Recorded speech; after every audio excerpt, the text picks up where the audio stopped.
In this example, we're going to practice subtracting some decimal values. The first thing I notice is that in between there is not an addition sign. And so when we see subtraction, what we do is we change this to an addition problem.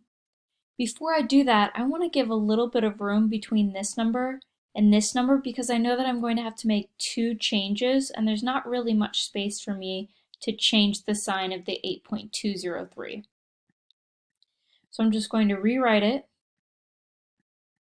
but I'm just going to give a little space between the subtraction sign and the 8 and 203 thousandths. And then I'm going to change colors, and I'm going to highlight the fact that this first number you don't do anything to. The first number you're never going to change, so just leave that number alone. What you're going to do is you're going to change the subtraction to addition by adding the opposite. So you're going to change this subtraction symbol to an addition symbol. Then you also have to record the opposite of the 8.203. It is now negative 8.203.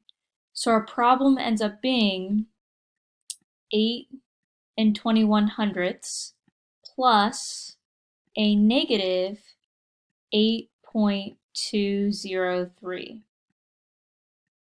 Once you have changed the subtraction problem to an addition problem, then you can start thinking about your addition rules. If the signs are the same, like if they're both negatives or if they're both positives, then we would add. But if the signs are different, then we would subtract. This is a positive number and this is a negative number. So we're adding a positive number to a negative number, so signs are different, so we're going to subtract. So the next step is to figure out, well, which is larger in terms of absolute value? That's the number that's going to go on the top when we're subtracting. So I need to change these both to our absolute value. Basically, I'm taking the absolute value of 8.21 and I'm taking the absolute value of negative 8.203. Remember, absolute value is distance from 0, so basically we're making these positive because you record distance from 0 as positive. So now that they're both positive, we can compare them. Now it's hard to compare a number that has 3 decimals to a number that has 2 decimals, so we're just going to add a 0. And now we have 3 compared to 3. 3 numbers compared to 3 numbers. Now just think about it. Is 210 larger or is 203? 210 is larger, so this is the larger number in terms of absolute value. So I'm going to place the 8.210 at the top.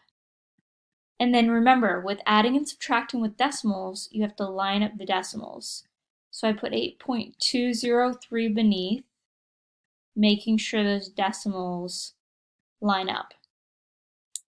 Then I'll take a different color to show this subtraction. 0 minus 3, I'm going to need to borrow. I'll change that to 0 and add 10 to this 0. 10 minus 3 is 7. 0 minus 0 is 0. 2 minus 2 is 0. Bring down the decimal. 8 minus 8 is 0. Now we figure out which should we have more of, the positives or the negatives.